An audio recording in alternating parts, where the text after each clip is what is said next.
भारत पाकिस्तान घमासान में आपका स्वागत है।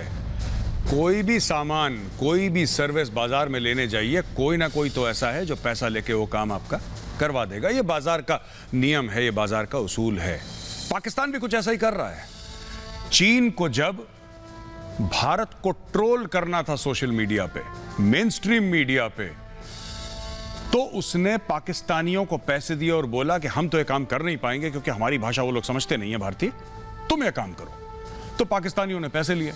और अगर आप सोशल मीडिया पे जाएंगे तो 24 घंटे जो लोग कश्मीर कश्मीर कश्मीर कश्मीर और सिर्फ कश्मीर कहते आ रहे हैं, वो लोग अब सिर्फ लद्दाख लद्दाख लद्दाख लद्दाख और सिर्फ लद्दाख ही कह रहे हैं। क्यों? उसका कारण है दोस्तों, ये इसलिए हो रहा है क्योंकि इस बार जो पैसे मिले हैं वो लद्दाख लद्दाख करने के लिए मिले हैं। पहले जो पैसे मिलते थे वो कश्मीर कश्मीर करने के लिए मिलते थे। सारा खेल पैसे का है, नगद नारायण का है। देखिए एक छोटी सी रिपोर्ट, उसके बाद हम शुरू करते हैं अपनी आज की बहस।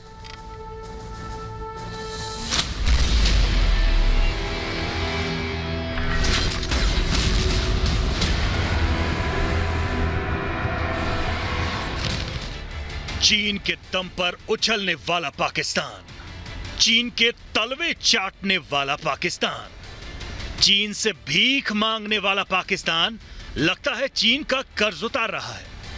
कुछ करने की औकात नहीं है सो पाकिस्तान चीन के नाम पर जश्न मना रहा है। चीन का गुलाम पाकिस्तान अपने आका के नाम पर कसीदे पढ़ रहा है। कटोरा खान के भिखारी देश से और क्या उम्मीद की जा सकती है, क्योंकि चीन ने पाकिस्तान को जो भीख दी है उसकी वसूली कर रहा है वो। लेकिन जो पाकिस्तान दिन में 10 बार कश्मीर का रोना रोता था, कश्मीर पर झूठ बोलना जिस पाकिस्तान की पहचान है, वो आजकल कश्मीर पर सन्नाटे में क्यों है? अब हम आपको इसकी वजह बताते हैं। चीन ने पाकिस्तान को नया काम दे दिया है। लद्दाख में मौजूदा हालात पर झूठ बोलो और चीन से बेरोजगारी भत्ता पाओ। इसलिए आजकल पाकिस्तान भारत के खिलाफ साइबर वॉर में चीन का चमचा बना हुआ है। हाल ही में एक साइबर सिक्योरिटी एजेंसी ने खुलासा किया कि 500 फर्जी ट्विटर हैंडल से पाकिस्तान चीन का प्रोपेगेंडा चला रहा है। भिखारी पाकिस्तान की हालत यह है कि पैसा फेंको और अपनी बात उसके मुंह में ठूंस दो। चीन इस वक्त यही कर रहा है। पाकिस्तान को लद्दाख पर झूठा प्रचार करना है, बदले में उसी चीन की फेंकी हड्डी मिलेगी। पैसा लद्दाख के नाम पर मिल रहा है तो पाकिस्तान कश्मीर पर अपने रोने वाला राग भूल गया है। तो क्या पाकिस्तान एक बार फिर चीन से पैसे लेकर कश्मीर को बेच चुका है? Bureau report, Republic Bharat. स्वागत है आप सबका। मैं तारुफ करवा दूं अपने पैनल्स का। इसमें भारतीय भी हैं, पाकिस्तानी भी हैं। हमारे साथ पैनल पे हैं major general GD Bakshi sir. Sir आपका बहुत बहुत स्वागत है। मेरे साथ है Sushant Sareen, senior fellow, observers of foundation. Sir बहुत बहुत स्वागत है आपका। मेरे साथ हैं geopolitical analyst Vaibhav Singh, founder of YouTube channel defensive offence. स्वागत है वैभव आपका। मेरे साथ हैं मेरे बचपन के साथी जिले इलाही कमर चीमा साहब। कमर चीमा साहब बहुत बहुत स्वागत है। हाथ जोड़ के सर झुका के सर आप हमारी शो में आए, हमारी शान बढ़ाई, बहुत अच्छा लगा। हमारे साथ हैं फ़खर यूसुफजई साहब, जर्नलिस्ट हैं। फ़खर साहब बहुत बहुत स्वागत है आपका, बहुत अच्छा लगा। और हमारे साथ हैं आरजू काज़मी साहिबा, ये भी जर्नलिस्ट हैं।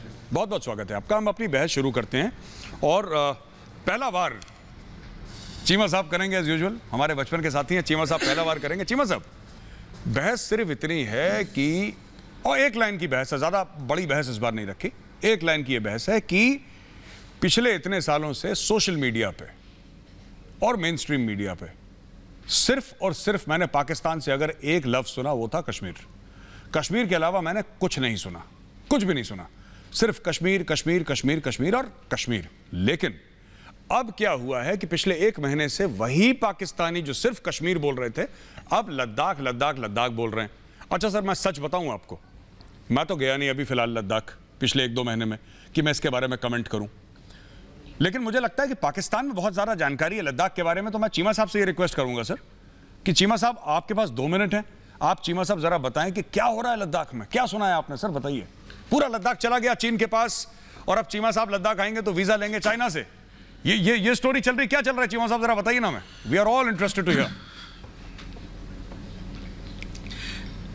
जी जी जी, मैं बताता हूँ। जो हमें पता चला है मेजर साहब, जी। वो ये पता चला है कि वहां एक भी गोली नहीं चली। मुझे जो पता चला है वहां पे एक भी गोली नहीं चली, वहां पे सिर्फ डंडे सोटे चले हैं। एक बात, इंडिया ने और चाइना की जो स्ट्रेटेजिक कम्युनिकेशन है उसमें बहुत फर्क है। चाइनी अपनी स्ट्रेटेजिक कम्युनिकेशन में बहुत कामयाब रहे, हालांकि उन्होंने कोई इंफॉर्मेशन भी नहीं बाहर निकाली। आपके पास मीडिया भी था और आप अपनी इस फुल स्केल स्ट्रेटेजिक कम्युनिकेशन के बावजूद यू लॉस्ट दिस कॉन्फ्लिक्ट और बैटल एट दिल्ली, मुंबई, चंडीगढ़, कोलकाता में आपको प्रॉब्लम हुई। आपका एट होम इमेज खराब हुआ है लद्दाख की वजह से। हमें पाकिस्तान को आप भले इल्जाम दें कि पाकिस्तान लद्दाख की बात कर रहा है, देखे चले मिसाल के तौर पे उन्होंने पाकिस्तान को पैसे दिए, इंटरनेशनल मीडिया को भी पैसे दिए, अल जजीरा, बीबीसी, CNN, पूरी दुनिया बोल रही थी, अमेरिकन सेनेट बात कर रही है, पूरी दुनिया बात कर रही है, क्या हम बात कर रहे हैं? मेजर साहब, आप ये जो कॉन्फ्लिक्ट था ये आप लद्दाख पे नहीं आ रहे, ये गलवान वैली पे नहीं आ रहे, ये आप दिल्ली में हारे थे क्योंकि आपकी पॉलिटिकल लीडरशिप वो काम नहीं कर सकी जो कि उनको करना चाहिए था। सो आप भले पाकिस्तान पे इल्जाम दे दें जी कि पाकिस्तान जो है वो 500 प्रोपेगेंडा जी, ट्विटर हैंडल देखें, आपको चाइनीज नहीं आती इंडियंस को, लेकिन चाइनीज को हिंदी भी आती है, उर्दू भी आती है और इंग्लिश भी आती है। सो अपनी कमजोरियों का इल्जाम हम पे ना दें जनाब के हमें जो है ना वहां पे जो प्रॉब्लम हुआ है। इंडियन चाइनीज एम्बेसडर जो इंडिया का चाइना में एम्बेसडर है वो कह रहा है कि चीनी वापस चले जाएंगे। इंडियन प्रधानमंत्री कह रहा है कि नहीं, चीनी आए ही नहीं थी, हमारी टेरिटरी नहीं ली। कंफ्यूजन आपके घर है मेजर साहब, हमें इल्जाम दें तो जरूर दें। हमें जारी बात है, हम वो एक खिलाड़ी है जिन्हें आप मार लें, लेकिन घर में देके हमें कुछ ना कहें। बिल्कुल बिल्कुल, आप बिल्कुल ठीक कह रहे हैं। आपने बोला कि आप ये लड़ाई लद्दाख और गलवान में नहीं हारे, आप दिल्ली, मुंबई, कलकत्ता और हर जगह हारे। पर एक बात अच्छी है चीमा साहब, कम से कम आपने ये तो नहीं बोला कि लद्दाख चीनियों के पास चला गया, उसके लिए बहुत बहुत धन्यवाद। दूसरी चीज चीमा साहब, मैं वापस आऊंगा आपके पास थोड़े समय के बाद, लेकिन वैभव हैं स्क्रीन पे, मैं वैभव से बात करना चाहता हूं। वैभव, एक तो ये पीछे बड़ा अच्छा फ्लैग, ये टिबेट का फ्लैग है वैभव, जो आपके पीछे फ्लैग आपने लगा रखा है, फ्री टिबेट का है ये जी? हाँ, वेरी गुड। तो वैभव ने बिल्कुल ठीक अपने बैकग्राउंड में फ्रेम बहुत बढ़िया फ्री टिबेट का फ्लैग लगा रखा है, बहुत ही शानदार। वैभव, दो बातें हैं। एक तो जो चीमा साहब ने बोला वो एक नजरिया है, नुक्ता नजर है पाकिस्तानी होने के नाते, और चीमा साहब का पूरा हक है वो अपना नुक्ता नजर रखने का। लेकिन ठीक है, नैरेटिव चाइना ने कुछ नहीं बोला, हमारी मीडिया ने बहुत कुछ बोला, हमारी मीडिया ऐसी है, चाइना की मीडिया वैसी है, वो सब ठीक है अपनी जगह। लेकिन मैं एक बात पूछना चाहता हूं, अगर चीमा साहब ये कह रहे हैं कि चीनियों को सब आता है, उनको हिंदी आती है, उनको उर्दू आती है, आई एम श्योर उनको पंजाबी भी आती होगी, मैं सिर्फ ये कहना चाहता हूं कि साहब एक बात बताएं आप, हमारे 20 जवान वीरगति को प्राप्त हुए, हमने उनको ऑनर करा, हमने उनको पब्लिकली ऑनर करा, पब्लिकली हमने बोला कि साहब 20 हैं हमारे शेर जो अब इस दुनिया में नहीं रहे और इस देश के लिए उन्होंने अपनी जान दे दी, हम उनके सामने नमन करते हैं, हाथ जोड़ के सर झुका के नमन करते हैं, हमने उनको सल्यूट करा। चाइना ने एक इंसान का भी, अपने एक सोल्जर का चाइना ने न कबूल करा, और चाइनीज वीबो जो है माइक्रो ब्लॉगिंग साइट, उसमें लगातार से लगातार ये बातें हो रही हैं कि ऐसा क्यों करा, जब इंडियंस कर सकते हैं तो हम क्यों नहीं कर सकते। तो कहीं ना कहीं चीन के अंदर भी हो रहा है, शायद चीमा साहब को, मुझे, वैभव को ये बातें नहीं पता, लेकिन चीन के अंदर कहीं ना कहीं तो डेजोनेंस है कि चीन ने अपने जो उनके मार्टर्स थे या जो उनके लिए जिन्होंने जान दी चीनी सोल्जर को, उनको उन्होंने रिकॉग्नाइज नहीं करा। वैभव, आप जरा चीमा साहब का जवाब दीजिए, और जो मैंने बात करी थी Chinese not accepting their own casualties, इसके बारे में भी जरा अपनी बात रखिए।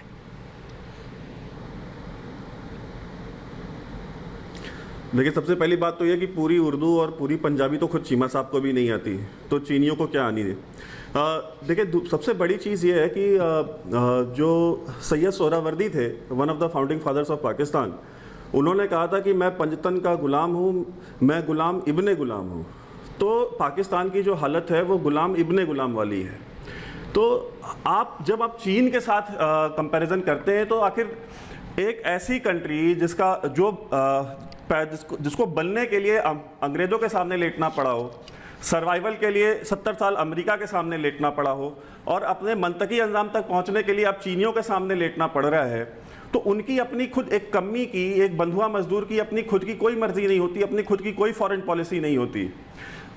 कराची में कचरा उठाने से लेकर के इस्लामाबाद के पॉश इलाकों तक सड़क बनाने से लेकर के एयरपोर्ट्स बनाने तक, एयरपोर्ट्स पे माल ढोने से लेकर के रेलवे स्टेशंस के ऊपर ऑपरेशंस तक, सब कुछ चीनियों का है पाकिस्तान के अंदर, चीनी कंपनीज का है। तो आप पाकिस्तानियों से ये उम्मीद करना कि पाकिस्तानी के अंदर इतनी गैरत जागेगी कि वो कभी कश्मीर का मौक़िफ़ लेके खड़े होंगे चीन के सामने कि नहीं साहब हम लद्दाख पे नहीं, हम पहले कश्मीर पे बात करेंगे, ये नहीं होने वाला। अगर आपने देखा हो तो पिछले कुछ दिनों में पाकिस्तान के जो बड़े बड़े चैंपियंस ऑफ कश्मीर कॉज थे, सो कॉल्ड डिफेंस एनालिस्ट, पुराने रिटायर्ड जनरल्स, अगर आप उनके ट्विटर हैंडल्स, उनकी फेसबुक प्रोफाइल्स देखें तो वो सेलिब्रेट कर रहे हैं। वो क्यों सेलिब्रेट कर रहे हैं वो बेहतर जानते हैं, लेकिन वो सेलिब्रेट कर रहे हैं कि लद्दाख में चीन आके बैठ गया है। अब ना उनमें से कभी कोई लद्दाख आया है, ना उनको पता है कि एग्जैक्टली लद्दाख कहाँ है, लेकिन एक ऐसी कंट्री जिसने शख्सगाम वैली, एक कश्मीरी टेरिटरी चाइना को बेच दी हो, वो आज ये सेलिब्रेट कर रही हो कि लद्दाख में चीन आके बैठा है, तो ये कश्मीरियों के और जो सो कॉल्ड कश्मीरी कॉज के ह्यूमन राइट्स के चैंपियंस हैं, उनको ये सोचना चाहिए कि जो कंसर्न शो करता है पाकिस्तान कश्मीर की तरफ वो कितना खोखला है। और आपने जहाँ तक बात की कि चाइना अपनी कैजुअलिटीज़ ओन नहीं कर रहा, देखिए दुनिया में कोई भी अथॉरिटेरियन रिजीम्स जो हैं वहाँ पे मीडिया कंट्रोल होता है, वो कभी भी अपनी कैजुअलिटीज़ ओन नहीं करती। द ग्रेट लीप फॉरवर्ड में उन्होंने अपने खुद के 50 लाख 1 करोड़ बंदे मार दिए। पाकिस्तान ने खुद ने ईस्ट पाकिस्तान में जो आप बांग्लादेश है वहाँ पे अपने खुद के जो है 30-40 लाख लोग मार दिए। तो ये अथॉरिटेरियन बारबेरिक रिजीम्स जितनी भी हैं, चाहे वो पाकिस्तान हो चाहे चाइना हो, इन्होंने अपनी कैजुअलिटीज़ अपने सिविलियंस की या अपनी आर्म्ड फोर्सेस की कभी ओन नहीं की है आज तक, और ये आगे भी कभी नहीं करेंगी। अगर आपको याद हो तो कारगिल वॉर में भी जो मार्टिर्स थे, जो शहीद हुए थे पाकिस्तानी सैनिक, उनको भारत ने जो है कि फुल स्टेट ऑफ ऑनर के साथ उनको दफनाया था। पाकिस्तान ने 12-13 साल बाद जा करके रहील शरीफ ने उनको ओन किया था। जी बिल्कुल, थैंक यू वैभव। और मैं जाता हूं आरजू काज़मी साहिबा के पास। इसके पहले कि मैं उनसे बात करूं, ये बात बता दूं कि ये जनरल अजीज ने एक इंटरव्यू दिया था पाकिस्तान टीवी पे, और यही बात जो वैभव कह रहे हैं जनरल अजीज ने भी उस इंटरव्यू में बात करी थी। एक यूट्यूब पे अवेलेबल है, आप लोग जाके चेक कर सकते हैं। जब बोला था कि शुरू में हम लोगों ने अपनी खुद की कैजुअलिटीज़ भी एक्सेप्ट नहीं करी। काफ़ी इंडियन यूनिट्स ने काम करा था कारगिल में कि पाकिस्तानियों को वहाँ पे बेरी करा था। एक यूनिट थी 13th battalion Jammu and Kashmir rifles, 13 JAKRIF unit थी जिसने ये काम करा था। 13 जैकरिफ, मैं बताता चलूँ, 2 परमवीर चक्र हैं एक यूनिट में, एक ही लड़ाई यानी कारगिल के युद्ध में एक यूनिट को 2 परमवीर चक्र। ऐतिहासिक यूनिट है, मजबूत तगड़ी यूनिट है 13 जैकरिफ, उसने भी ये काम करा था। और भी यूनिट्स हैं। खैर, मैं जाता हूँ आरजू काज़मी साहिबा के पास। मैडम, आप बताइए क्या चल रहा है लद्दाख में, क्योंकि एज एन इंडियन मुझे नहीं पता, लेकिन मैं पाकिस्तानियों को बहुत पता है लद्दाख में क्या चल रहा है। मैं आपसे सुनना चाहता हूं, आपके हिसाब से क्या चल रहा है लद्दाख में? सर, मेरे हिसाब से वही चल रहा है जो चीमा साहब ने बताया आपको लद्दाख में। लेकिन आपके यहाँ जो चल रहा है वो ये चल रहा है कि क्योंकि मोदी जी को जिसलिए वोट मिले थे कि वो गवर्नमेंट बनाए और उसके बाद लोगों को जॉब्स दें, इंडस्ट्रीज लगाएं, जो लोग सड़क पे सोते हैं आपके यहाँ, वहां पे उन पे गाड़ियां तक चढ़ जाती हैं, उनके लिए कुछ करें। वो उधर कुछ नहीं कर रहे और अपनी अटेंशन डाइवर्ट करने के लिए वो कभी पाकिस्तान के ऊपर एलिगेशंस लगाते हैं और कभी नेपाल और चाइना के साथ उनकी टेंशन चलती रहती है। आप लोग एक तरफ कहते हैं कि जी पाकिस्तान हमारा छोटा भाई है, कभी कहते हैं पाकिस्तान हमारा बच्चा है, हम पाकिस्तान के बाप हैं। तो कौन सा बाप और कौन सा बड़ा भाई जो है वो अपने छोटे भाई या अपने बच्चे को भिखारी कहता है? आप लोग जिस तरह की जबान इस्तेमाल करते हैं, फिर यहाँ से भी आपको जाहिर है उसी तरह की जबान में जवाब मिलता है। आप दूसरे की इज्जत करेंगे तब ही आपको इज्जत मिलेगी। और सबसे बड़ी बात, पाकिस्तान में एम्बेसी बना देने का ये मकसद नहीं होता है, ये मतलब नहीं निकलता कि आपने पाकिस्तान को एक्सेप्ट भी कर लिया है। जब तक आप पाकिस्तान को इंडिपेंडेंट नेशन के तौर पे एक्सेप्ट नहीं करेंगे, ये टेंशंस चलती रहेंगी। लद्दाख के लिए यहाँ पे कोई मिठाइयां बांट रहा है, ना कोई खुश हो रहा है। हमें तो कोई खुशी नहीं, मुझे नहीं पता क्या इस तरह के थोड़े बहुत लोग जो ट्विटर पे और सोशल मीडिया पे अगर आपको नजर आते हैं तो वो तो दोनों तरफ है। अगर हमारे यहाँ कुछ प्रॉब्लम आती है तो आपके यहाँ से भी जो है, आपके समेत मेजर साहब आप भी उनमें शामिल हैं जो अपने ट्विटर पे ऐसी चीजें लिखते हैं जिससे लगता है कि आपको खुशी हुई है कोई चीज गलत हो गई है पाकिस्तान में। तो ये चीजें, ये माइंडसेट तो दोनों तरफ है। मैं ये नहीं कहूंगी कि यहाँ पे नहीं है, लेकिन उतनी परसेंटेज नहीं है। मुझे खुशी है कि ज्यादा परसेंटेज ऐसे लोगों की है जो पॉजिटिव सोचते हैं, जो अच्छा सोचते हैं और जो चाहते हैं कि सब कुछ ना हो।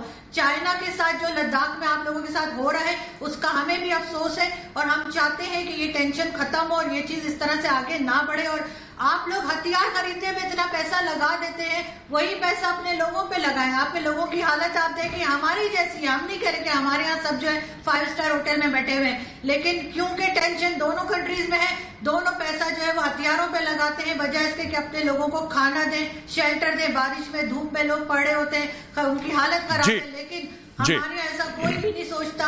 हमारी कोशिश और मीडिया की भी यही कोशिश होती है कि नेगेटिव जाए और हर हाल में इस चीज को बढ़ावा दे। बिल्कुल बिल्कुल। आरजू काज़मी साहब, बहुत अच्छा लगा, आपने इतनी बढ़िया सोशल साइंस की स्पीच दी। अगली बार वैकेंसी होगी दिल्ली के किसी अच्छे स्कूल में, हम आपको अपॉइंट करवाएंगे टीचर, क्योंकि आपने बड़े अच्छी तरीके से सोशल साइंस के बारे में हमें सब कुछ बताया।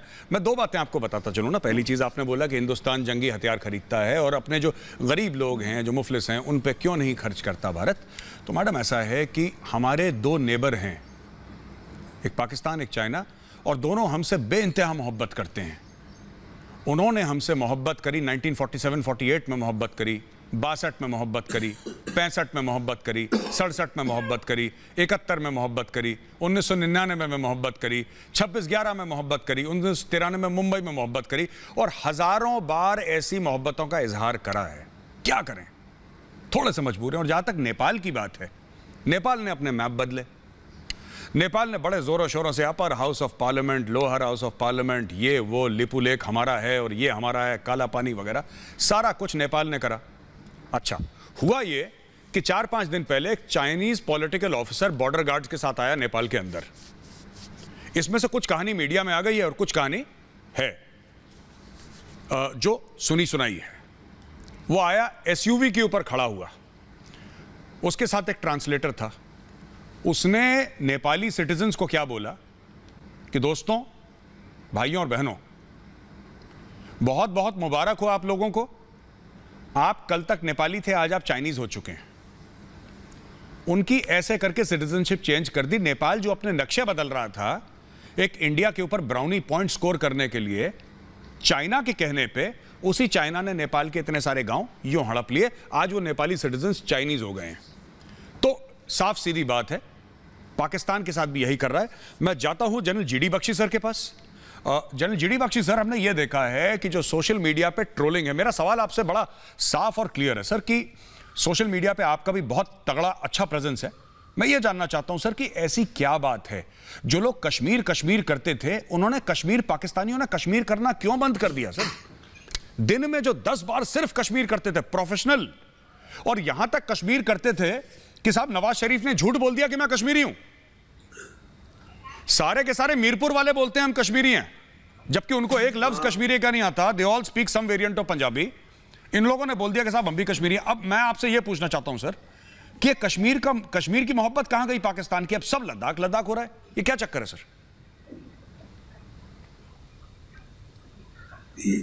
एक्चुअली गौरव, मुझे तो बड़ा रिलीफ लग रहा है। पाकिस्तान से जो कश्मीर की कैकोफनी, जो कश्मीर का फटा चीथड़ा रिकॉर्ड चले जा रहा है पिछले 73 सालों से, कुछ तो उसकी ट्यून में चेंज हुआ, कुछ तो इनको नया सेलिब्रेट करने को मिला अपनी तरफ से। और देखिए, हमारे यहाँ एक जानवर है, उसे कहते हैं हाइना। हाइना ये लोमड़ और गीदड़ जात के बीच की चीज है। और हाइना जो है ये बड़ी अजीब तरह से हंसते हैं साहब। कभी जंगल में इनकी आवाज सुने, इनकी खसूसियत ये होती है कि जब 2 शेर बड़े जानवर लड़ रहे होते हैं तो ये जो है ये साइड पे आके बड़ी आतुरता से बैठ जाते हैं कि कौन गिरेगा कौन मरेगा, तो ये उस पे झपट्टे मारेंगे, उसका मीट खा के दौड़ेंगे, क्योंकि जीते जागते तो उसको वो कुछ कर नहीं सकते। तो ये हाइना एक्ट करने के माहिर है।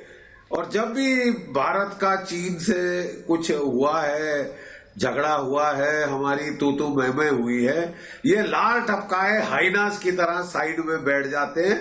और अब तो इनके जो तमाम ट्विटर आर्टी हैं वो ये हाइना एक्ट में लगे हुए हैं। उनको बड़ा खुशी हो रही है कि वो समझ रहे हैं कि शायद चीन ने हिंदुस्तान को बड़ी गफलत में डाला है। ये बेचारों को ये नहीं पता कि इनके आका पिट चुके हैं और खिसियानी बिल्ली की तरह वो छुपा रहे हैं कि उनको चोट लगी। उन्होंने बड़ा एक क्लेवर एक्ट किया कि साहब जो हमारा 1996 का अकॉर्ड था जिसके तहत फायर आर्म्स इस्तेमाल नहीं हो सकती बॉर्डर के 2 किलोमीटर आले द्वाले जिदा पंजाबी च कहते हैं, तो इन्होंने क्या किया कि साहब बेसबॉल बैट में कांटे की तार लपेट ली, कील लगा दिए और नुकीले पत्थर ले आए, आयरन रॉड्स ले आए और हमारे जवानों पे हमला कर दिया। धोखे से पकड़ा 15-16 की रात को। गलती से इन्होंने हमारे सीओ साहब को घायल कर दिया। अब किसी भी पलटन में, और वो पंजाबी पलटने भी बिल्कुल हमारी जैसी ही हैं, अगर सीओ साहब को आप हाथ लगा दो तो पलटन तो बौखला जाती। वो पलटन पगला गई, उसके लड़के, आसपास के भी लड़के वो जाके टूट पड़े और कोई 400 बाशिंदे थे चीन के सिपाही। अब हाइट में बेचारे छोटे हैं, हमारे सरदार 6-6 फुट्टे हैं, हमारे बिहारी भी तगड़े हैं। वो बड़ी मार लगाई साहब, बड़ी मार लगाई। उनके कोई 46 बंदे अफराद जो हैं बेचारे शहीद हो गए। अब वो छुपाते फिर रहे हैं। हमने तो अपने शहीदों को नमन दिया, सब कुछ किया। चीन वाले जो हैं अभी तक वो बता नहीं पाए हैं। अब खिसियानी बिल्ली की तरह जो पाकिस्तान में चीन की पूजा करने वाले हैं, जो चीन को अपना नया आका मानते हैं, और इमरान खान साहब तो अमेरिका को बोल रहे हैं अमेरिका दफा हो, अब हमारा नया एलाई है चीन, और ओसामा बिन लादेन अब हमारा शहीद हो गया। जी जी सर, बिल्कुल बिल्कुल। इसके तुमने पैसे देने बंद किए, पैसे फेंकने बंद किए। एक पंजाबी में लास्ट चीज मैं कहना चाहता हूं, एक खेल होता है मत्था टेको ते पैसा चुको। तो ये मत्था टेक के चीन को पैसा चुक रहे साहब अब। और क्या कहा जाए अपने पाकिस्तानी दोस्तों को। जी फखर यूसुफ साहब, आपने सुना जनरल साहब ने क्या बोला, और जनरल जीडी बख्शी सर ने बताया कुछ पंजाबी में बोला। मेरी पंजाबी इतनी अच्छी नहीं है, वो चीमा साहब मुझे, मेरे कोच हैं चीमा साहब, सिखा रहे हैं मुझे, ही विल टीच मी। ये हाइना इज लकड़बग्गा सर, आपने उर्दू में भी शायद लकड़बग्गा ही कहते होंगे। अगर मेरी गलती नहीं है तो आई थिंक हाइना को लकड़बग्गा ही कहते हैं। अच्छा, एक छोटी सी रिपोर्ट मैं दिखाना चाहता हूँ सर, छोटी सी रिपोर्ट, फिर मैं उसके बारे में बताऊंगा, फिर मैं फखर यूसुफ साहब के पास जाऊंगा। देखते हैं छोटी सी रिपोर्ट।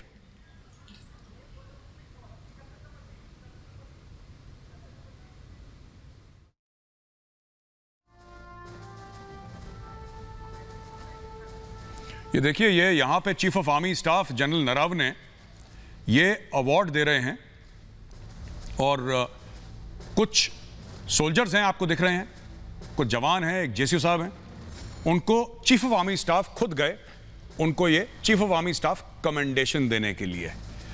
तो इन लोगों को ये कमेंडेशन इन लोगों ने दिया क्यों? क्योंकि 5 जून को एक एक्शन हुआ था। 5 जून को, आप सबको 15 जून का एक्शन तो पता है, एवरीबॉडी नोज कि 15 जून को क्या हुआ था, जब बिहार की पलटन, पंजाब की पलटन और एक मीडियम और एक फील्ड रेजिमेंट आर्टिलरी की, उन्होंने चाइनीज की जैसे रुई को धूनते हैं उस तरीके से धुना था। लेकिन उसके 10 दिन पहले भी एक एक्शन हुआ था। यह एक्शन हुआ था पेंगोंग त्सो लेक पे। पेंगोंग त्सो लेक, अब क्योंकि पहले तो मैंने बात कभी बताई नहीं, ना मीडिया पे बताई, ना मैंने कहीं और ये बात डिस्कस करी, लेकिन आज जरूरी है कि ये बात मैं सबके सामने रखूं, क्योंकि मुझे बहुत फक्र है। ये जो आपके स्क्रीन पे दिख रहे हैं, इनका नाम है नायब सूबेदार प्रेम सिंह, डेल्टा कंपनी 17वीं बटालियन कुमाऊं रेजिमेंट। ये मेरी पलटन है, ये मेरी पलटन है जिसने 5 जून को चीनियों के पैर तोड़े थे। ये बात मीडिया में इतनी आई नहीं, लेकिन ये जो फोटोग्राफ्स हैं ये आप देख लीजिए। कुमाऊं का शेर सर पे टोपी पे लगा हुआ और उनके कंधे पे एपोलेट्स हैं, उसमें लिखा है कुमाऊं। ये 17वीं बटालियन कुमाऊं रेजिमेंट है। ये मैंने बात तब रिवील करी, ये जग जाहिर मैंने बात तब करी जब आर्मी हेडक्वार्टर ने सबके सामने ये बात खुलासा कर दिया था कि हां, ये यूनिट जिसने चीनियों की रीढ़ की हड्डी तोड़ी थी, ये असल में 17 कुमाऊं थी। तब जाके मैंने ये बात आज मैं आपको टीवी पर बता रहा हूं, क्योंकि ये इमेजेस अब कॉन्फिडेंशियल या सीक्रेट नहीं है, ये मीडिया पे आ चुकी हैं ऑलरेडी। आर्मी हेडक्वार्टर ने बोला था कि बताएं इनको, तो मीडिया ने इसके बारे में लिखा है। ये वो इमेजेस हैं, सूबेदार प्रेम सिंह और एक और जवान है, दोनों जवान डेल्टा कंपनी 17 कुमाऊं रेजिमेंट के हैं। 5 तारीख को चीनियों ने हिमाकत करी थी 17 कुमाऊं रेजिमेंट के AOR एरिया ऑफ रिस्पॉन्सिबिलिटी में आने की। उन्होंने सोचा कि होगा कोई वहां पे, चल के देखते हैं। तो वहां पे 17 कुमाऊं रेजिमेंट, जिसको हम भदूरिया पलटन भी कहते हैं, भदूरिया पलटन ने स्वागत करा चीनियों का, और ऐसा स्वागत करा कि चीनी जन्म जन्मांतर याद करेंगे। यही यूनिट, यही रेजिमेंट, कुमाऊं रेजिमेंट की एक और यूनिट थी 1962 में। यहां से ज्यादा दूर नहीं है रजांगला, ये वो जगह है जहां पे मेजर शैतान सिंह भाटी और 13 कुमाऊं के 121 अहीरों ने चीनियों के सर काटे थे, 1300 चीनी मारे थे। आज उधर ही उसी के पास एक जगह है पेंगोंग सोलेक, ज्यादा दूर नहीं है वहां से, वहां पे एक और कुमाऊं यानी कि 17 कुमाऊं है जिसकी आप इमेजेस देख रहे हैं। वापस गेस्ट को लाइए जरा स्क्रीन पे और हम बहस शुरू करते हैं फकर यूसुफजई साहब के पास। तो फकर साहब, ऐसा है कि ये तो थी मेरी यूनिट की कहानी। अच्छा, वापस आते हैं सोशल मीडिया पे। साहब, क्या चल रहा है सर आपके हिसाब से लद्दाख में? लद्दाख चला गया, अगली बार आपको लद्दाख आना पड़ेगा यूसुफजई साहब, तो चीन से वीजा लेंगे, इंडिया से वीजा लेंगे, किससे लेना है? आप मुझे पता, क्यों हमें नहीं पता? मेरी तो यूनिट वहां पे, तब मैं कुछ नहीं बोलता टीवी पे कि मुझे पता है। जी जी जी, सही, बिल्कुल सही। अच्छा, सबसे पहले तो आप लोगों ने जहां से बहस शुरू की थी कि पाकिस्तान में कोई कश्मीर का नाम नहीं ले रहा, तो अगर आप पिछले 3 दिन या 4 दिनों की हमारी फॉरेन मिनिस्ट्री की स्टेटमेंट्स देख ले या कुछ और देख ले, तो ये काफी सारी एक्टिविटीज कश्मीर के हवाले से हो रही है। ये नहीं है कि कश्मीर को कोई भूल गया और लद्दाख की तरफ चले गए। फिर दूसरी बात आपने की कि सोशल मीडिया में पाकिस्तान की तरफ से ट्रोलिंग हो रही है, लोग जो है ट्रोल कर रहे हैं, मतलब इस चीज को कि यार लद्दाख चला गया, वहां पे इंडिया को मार पड़ी, ये सारी चीजें। लेकिन मुझे ये बताएं कि आपके यहाँ 130 करोड़ की पॉपुलेशन है, पाकिस्तान की टोटल पॉपुलेशन 22 करोड़ है, और उसमें भी आपको पता है कि कितनी ज्यादा पॉपुलेशन के पास इंटरनेट की फैसिलिटी नहीं, और बहुत ज्यादा लोग ट्विटर नहीं शायद यूज करते जितना हिंदुस्तान में होता है। उसके बावजूद पाकिस्तान इतना, मतलब पाकिस्तान के 200-400 या 500 लोग इतने ताकतवर हो गए कि उन्होंने इंडिया का जितना भी नैरेटिव था उसको उल्टा के रख दिया। तो ये सबसे पहले तो ये बात अगर ये पाकिस्तानियों ने किया तो मैं तो मतलब सैल्यूट करूंगा कि अगर ये इतने तगड़े हुए कि उन्होंने 500 लोगों ने 130 करोड़ को एक साइड पे रख दिया। दूसरी बात आपने कहा कि लद्दाख कहां का वीजा लेके जाएंगे। फिलहाल भाई आप लोग वहां अपनी जो जंग है, जहां पे अभी आप लोगों के 20-22 लोग मारे गए और आप दावा करें कि 46 उनके मारे गए, लेकिन कोई भी मुल्क, किसी भी मुल्क के अगर 46 लोग मारे जाए तो कोई नहीं छुपा सकता, वो बेशक पाकिस्तान हो, हिंदुस्तान हो या चाइना हो। मानता हूं कि वहां पे मीडिया की बड़ी सख्त स्ट्रिक्टनेस है चाइना की, लेकिन इसके बावजूद भी आप नहीं छुपा सकते क्योंकि इंटरनेशनल मीडिया कहीं ना कहीं से कोई ना कोई खबर निकाल लेता है। तो ये चीज तो अगर उनके बंदे मरे होंगे तो वो बात सामने आएगी। वो आपने मतलब आपकी फौज जिस तरीके से भी उनके साथ लड़ी है। और एक और बात आपने कही कि भाई पाकिस्तान जो है पैसे लेके ये चीज कर रहा है। पाकिस्तान की चाइना के साथ बहुत पुराने मतलब रिलेशन है। जनरल बख्शी साहब ने कहा कि अमेरिका को कहा कि आप दफा हो जाओ। अमेरिका के साथ आपके पहले ताल्लुकात शायद इतने नहीं थे, रशिया के साथ ज्यादा थे, लेकिन अब आपके अमेरिका के साथ भी ताल्लुकात है, रशिया के साथ भी और चाइना के साथ भी आपका 92 बिलियन US$ का बिजनेस है। बेशक जितना मर्जी आपका झगड़ा हो रहा है, तो आप ये नहीं कह सकते कि दुनिया में कोई मतलब फॉरएवर आपकी किसी के साथ मतलब झगड़ा रहता है या फॉरएवर आपकी उनके साथ दोस्ती रहती है। ये दुनिया का कानून है, तो ये सब चलता रहता है, ऐसा नहीं है। पाकिस्तान भी ये देखता है कि पाकिस्तान को कहां से बेनिफिट हो रहा है, हिंदुस्तान भी ये देखता है कि कहां से उनको फायदा हो रहा है। अगर उनके 3 शिप कैरियर 2017 के बाद पहली दफा एशिया ओशन में आए हुए हैं, तो इसीलिए आए हुए हैं कि वो कह रहे कि मतलब चाइना के ऊपर प्रेशर डाल सके और इंडिया को बैकअप दे सके। जी बिल्कुल, ये सारी चीजें, ये दुनिया का रूल रेगुलेशन है, ये चलता रहता है, ऐसा नहीं कि पाकिस्तान ने कोई अनहोनी की हुई है। जी जी जी बिल्कुल। फकर यूसुफजई साहब, मैं जाता हूं सुशांत सरीन जी के पास। एक तो सुशांत जी से माफी मांगूंगा, इतना टाइम हो गया मैं आपके पास आ नहीं पाया।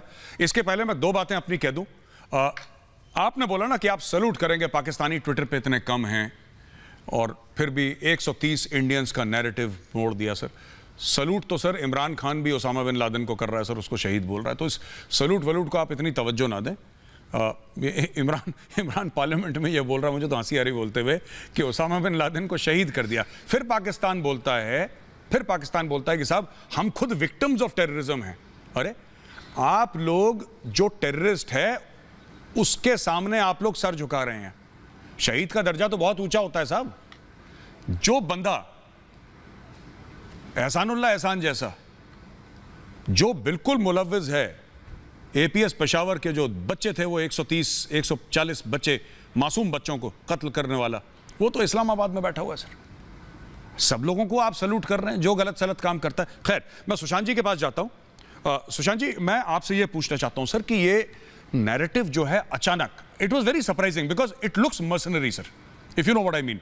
ये पूरा मर्सनरी ही नैरेटिव लग रहा है मुझे, और इसलिए मर्सनरी नैरेटिव लग रहा है कि जो लोग एक्चुअली, जो सिर्फ और सिर्फ इतने सालों से फेसबुक पे, ट्विटर पे कश्मीर कश्मीर कश्मीर कर रहे थे, अचानक उन्होंने सुर बदल दिया अचानक, और अब वो कश्मीर की बात नहीं कर रहे। कश्मीर का कोई बड़ा स्टेटमेंट, ये मिनिस्ट्री ऑफ एक्सटर्नल अफेयर्स की बात कर रहे हैं सर, कोई मिनिस्ट्री ऑफ एक्सटर्नल अफेयर्स से छोटा मोटा सर स्टेटमेंट इनका आता रहता है, because they also want to be relevant. Kashmir के नाम पे पैसे बहुत लोगों ने लिए ना सर। मौलाना फजलुर रहमान खुद उस कमेटी के बहुत बड़े चेयरमैन हुआ करते थे, शायद अभी है नहीं है, मुझे नहीं पता। लेकिन आपसे मैं जानना चाहता हूं कि स्विच इन लॉयल्टी क्यों हुई सर, ये अचानक, ये वफादारी कैसे बदली, ये इश्क कहीं और कैसे चला गया सर, कश्मीर से लद्दाख कैसे पहुंच गया इश्क?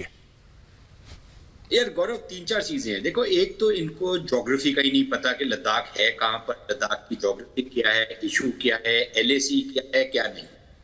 तो पहली बात तो ये। लेकिन जिस तवातर से ये लोग लद्दाख के बारे में बात कर रहे हैं, स्पेशली सोशल मीडिया के ऊपर, या इनके जो मेन स्ट्रीम मीडिया उसमें भी जिस तरीके के कंप्लीटली इल इन्फॉर्म्ड और इनके जर्नल वर्नल लिख रहे हैं, and I am not surprise कि वो इतने इल इन्फॉर्म्ड हैं, बट वो ठीक है, वो बात कोई बहुत ज्यादा समझने की जरूरत नहीं है। मुझे जो ज्यादा अचंभा हुआ वो आपके प्रोग्राम में हुआ।